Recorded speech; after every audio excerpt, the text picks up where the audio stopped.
It is my pleasure, and I want to thank Lord Bonus for letting me continue as gender representative during his term of office. I have two documents. There is my report, and then there is an addendum called a call to action, which is action plans pertaining to the report. I want you to know that I have served as a member of Parliament in Canada since 1993, held a variety of ministerial positions, including gender equality and status of women. And all of these years, I still remain passionate about this issue. Now, I wanted to give you a list of my activities. I have had 9 opportunities to be a panelist during this year. And they have been on issues as wide-ranging as gender-sensitive visas, women in nuclear disarmament, women in peace, economic impact and labor market participation of women during COVID, on refugees and evidence-based lawmaking for preventing and combating violence against women, and on the economic, social, and cultural effects of the pandemic on women. And these have all been exciting, and they've all been moving forward. My focus in this report this year is going to be about the violence against women journalists and politicians. This has escalated during COVID and in the last year and a half.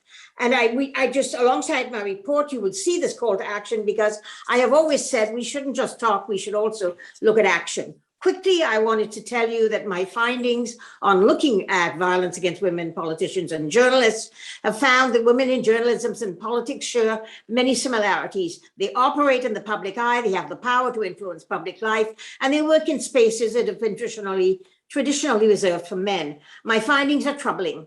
Violence is widespread and intensifying. We know that an Interparliamentary Union survey of women politicians revealed that 80% had experienced psychological violence. Many of these are made in Parliament, and some of them were made by male colleagues. And we want to recall an ugly exchange in July 2020 on the steps of the United States Capitol building, when former Representative Ted Yoho approached Congresswoman Alexandra Ocasio-Cortez, called her disgusting, and called her a sexist name, which I cannot repeat here. This kind of gendered verbal abuse is too common in the halls of power. I want to talk about the fact that we know that in Belarus, the leader of the opposition, Tikhanovskaya, has been threatened with sexual violence many times. We have seen the death of MP Cox in the United Kingdom, and Diane Abbott, the first Black woman to become a member of Parliament in the UK. 45% of all abuse and sexual innuendo was again targeting her. I think online violence, social media has enhanced this, it has highlighted, and we see that this is something that is now being impacted by civil society, who continue to threaten. We've seen murder, we've seen death, we've seen sexual violence. I think the third finding is what the impact of this violence is. I think it's a great threat to women. It's a great threat to democracy and civic participation of women.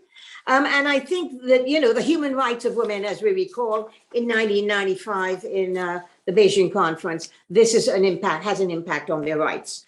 I want you to say that there are things we can do quickly to challenge the men in Parliament and challenge male colleagues of journalists that, in fact, you have to be valuable allies. Fortunately, there are many of you who are valuable allies. And I think that what we want to do is to listen today and to say we're partners. 51% of our planet is populated by women. We're a majority, but together we bring a different perspective. Men and women see problems differently and see solutions differently. Together we give a 360-degree view of the world. Together we can make change for all society. Thank you.